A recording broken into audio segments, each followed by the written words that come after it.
Ano nga ba ang dapat gawin kung sakaling naglo-login or nag-sign up ka ng iAccess account, ibig sabihin gumagawa ka ng Landbank online banking account, yun nga lang hindi ka nakakakuha ng OTP. Anong dapat gawin? Tara pag-usapan natin. By the way, kung first time mo sa channel na to and gusto mo pa ng mga online tutorial videos katulad nito, please click the subscribe button. Ito yung OTP na kakailanganin mo from text at email para makapag-sign up successfully sa Landbank iAccess. Bakit nga ba kailangan mo ng iAccess account sa Landbank? Ito ay para ma-access yung bank account mo gamit lang yung phone mo or magamit mo yung Landbank app na pwedeng i-download sa Android or iPhone. Dito makikita mo yung balanse mo, mag-check mo rin kung may pumasok bang pera, pwede ka rin magpadala ng pera at magbayad ng bills online. Pwede rin itong magamit na pangbayad sa pamamagitan ng QR code.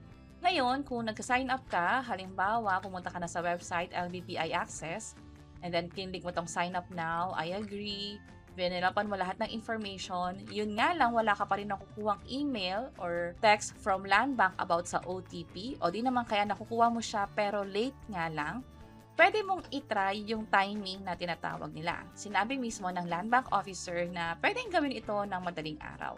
Sa case ko, nag-sign up ako around mga gabi, mga before 9 p.m. Pero nakuha ko ng 12 a.m. And dito kasi mag-expire ng 5 minutes. So kahit makuha ko siya, pero hindi naman pasok sa 5 minutes simula nung nag-sign up ako, hindi pa rin ito magagamit. So basically, delayed yung email. Kapag ganyan, ang pinakamagandang gawin, kung sakaling hindi pa rin kayo nakakapag-sign up successfully sa Landbank kahit tinry nyo na yung timing, pwede na kayo pumunta sa pinakamalapit na Landbank branch.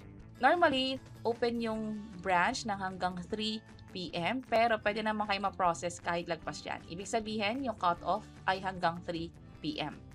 Tandaan, priority yung mga senior citizen, PWD, or buntis. At kapag nandun na kayo, sabihin lang sa guard na kailangan yung mag-sign up for Landbank iAccess, hindi kayo nakakakuha ng OTP on time. Ibigyan kayo ng number at sasabihin kung saan kayo dapat maghintay. Doon naman sa mismong Landbank officer, kapag tinawag na kayo, ibibigay nyo lang yung number. Kailangan din ng 2 valid ID. Ito ay dapat na government-issued ID. At papafilapan kayo ng form na katulad nito. Para sa iAccess enrollment, ito yung pipiliin for i-check, and then nominated user ID. Dito nyo ilalagay yung gusto nyong pang-login sa Landbank iAccess, yung pinaka-username. And then, i-check nyo rin tong fund transfer and or bills payment. At fill upan yung mga information, yung pangalan ninyo, birthday, mother's full name, at iba pang mga information dito. Ilagay ang account number ninyo sa Landbank. Yung third-party destination and bills payment, hindi nyo pa naman kailangan tulagyan ng info. Ibig sabihin lang, ito yung mga accounts na nakasave dun sa Landbank account ninyo na gusto nyong paglipatan ng pera o bayaran kung sakaling bills payment. Again, hindi required yung C and D. Ang kailangan is yung B.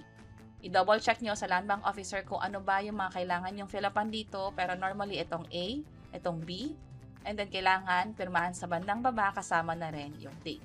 Hintayin lang na ma-activate yung Landbank iAccess, sasabihin sa inyo kung pwede bang within the day or kailangan maghintay. At after nga nun, pwede na mag-login sa Landbank iAccess account ninyo at i-check na rin yung balance at yung mga features na pwedeng magamit like yung fund transfer, bills payment, scan QR at marami pang iba. And that's it. Sana nakatulong tong video na to. Kung pakiclick ang like button at para sa iba't ibang mga tutorial videos, pwede nyong i-check itong nasa baba. Sana makatulong. See you sa mga next videos. Bye-bye!